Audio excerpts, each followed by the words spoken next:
resulta na ibibigay ng ating bayaning atleta para sa ating minamahal nilang Pilipinas. We welcome you back from your very successful campaign during the 19th Asian Games. Let us again offer a round of applause. Palakpakan natin ang 393 athletes na lumaban sa Hangzhou, sa China. Siyempre, nandyan ang mga atleta natin na nag-uwi ng 18 na medalya para sa Pilipinas. Alright, so while marami yung mga sinasabing mga motivational at mga congratulatory messages itong si PBBM, I believe isa din naman sa inaantay ng ating mga atleta being proud representatives ng ating bansang Pilipinas ay yung incentives. Hindi naman ibig sabihin na pera, but of course, tignan natin the difference between yung pag yung government mo ay talagang fully supportive at proud na proud sa iyo. Kasi minsan naman hindi naman din natin masabi na tama na yung mga words natin o mga encouragements. Minsan mas maganda rin na meron tayong food on the plate sa table natin. Kumbaga insentibo man lang para sa ating mga atleta.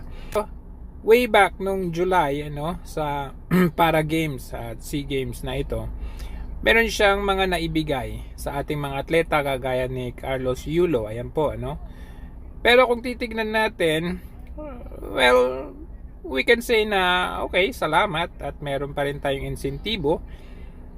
Pero parang feeling ko parang pilit siya, Titignan natin, makikita natin na merong 74 million na budget, including na 14 million na budget para sa Para Games medalist. Yan kasi syempre according sa Republic Act 10699 or yung Expanded National Athletes and Coaches Incentives, ay merong dapat insentibo na maibibigay. Although hindi naman siya indicated kung magkano, but with PBBM government, 300 and 300k para sa gold, 150 para sa silver, and 60 para sa bronze. And para naman sa Asian, ganun din. 150 mas mababa sa gold, 75 sa silver, at 30 sa bronze. Tignan naman natin kay former President Duterte. So upon searching, makikita natin kaagad sa heading results, makikita natin na bronze received 40 million. Bronze pa lang yan. And then dito sa from PSC yan, and then housing unit and 1 million or 20 USD from Duterte's office. So kung 20,000 USD, that would be about 1 million pesos, di ba? And then from PSC or Philippine Sports Commission, merong 2 million. So that would total about 3 million pesos, di ba? Sa ano pa lang 'yan? Sa sa bronze pa lang ito, bronze medalist. As we go further, magbibigay si former President Duterte ng 200 pesos, 200,000 each. Lahat ng athletes, whether win or lose, meron kang nakuha o wala, 200,000 just for your participation. As we go on, tignan natin. Ayan, ito yung baga ay listahan, makikita natin dito. 2 million, for silver na si Carlo Paalam. 2 million kay silver na si Petesio. 1 million sa bronze, So bronze is 1 million na kaagad 'yon. And then 200,000 pesos sa lahat, sa lahat ng atletang naki-participate.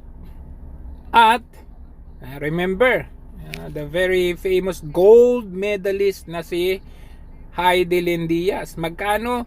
Tumataginting na 3 million, house and lot, and then presidential award. Samantalang, etong ating gobyerno ngayon, napakabarat. Ano ho?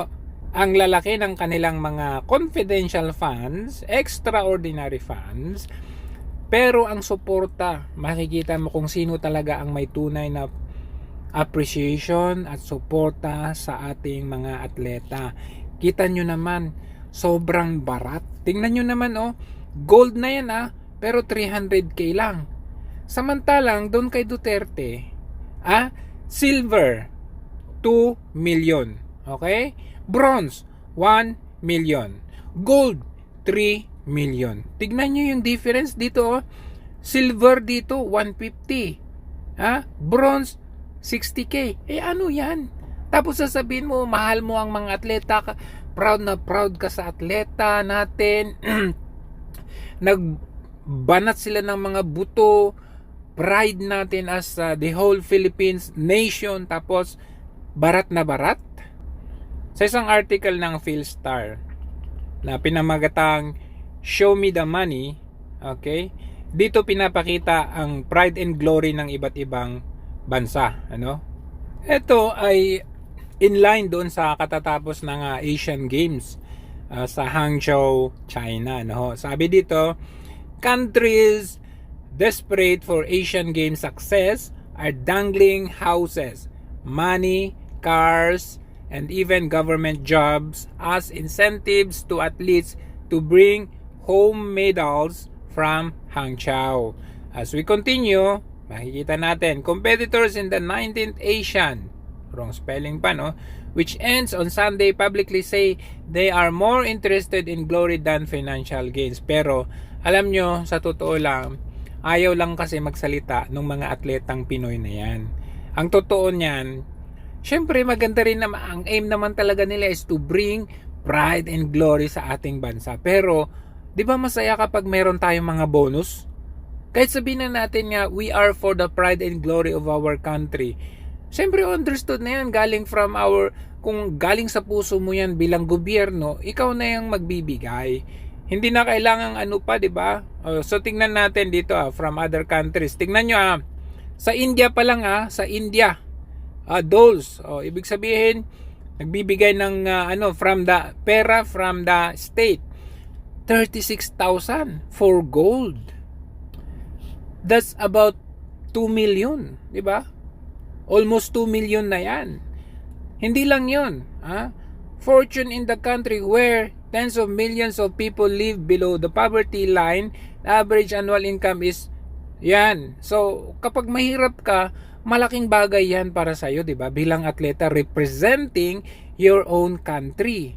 For some Indian competitors, the even bigger prize is stable salary. Okay? Pag Olympic and Asian Game medalist ka, pwede kang magkaroon ng job. Instant job. Di ba? Kagaya ng ginagawa ng mga politiko dyan, porque kapamilya nila may trabaho na kaagad, kahit na hindi naman yun ang kanilang specialty o tinapos. Bakit itong mga atleta natin, pwede naman natin bigyan ng trabaho ang mga to o kaya incentive. Dito naman sa ito yung wrestler nila, na-promote siya sa senior official, okay, sa railway nila nung siya ay nagka-gold sa Asian Games nung 2018. Sa Singapore naman, sobrang laki. Pag nagka-gold ka, $146,000. Tumataginting yan na 8 million something. Sa Indonesia naman, kapag ikaw ay gold medalist, pwede ka nilang bilhan ng bahay. Bahay. Provided na meron kang lupa. Sa South Korea naman, kapag nagka-gold ka, exempted ka sa military service. So, ang tanong ngayon, sino sa dalawang to? Ang mas may puso sa ating mga atleta? Sino sa dalawang ito ang puro salita lang? Puro ngaw-ngaw? masasarap lang pakinggan, pero wala naman palang puso. Ang gusto lang nila, sarili nila. Pag sa mga atleta, binabarat. Magtataka pa ba tayo yung pension nga ng military or MUP binawasan at pababayarin pa ang mga MUPs natin.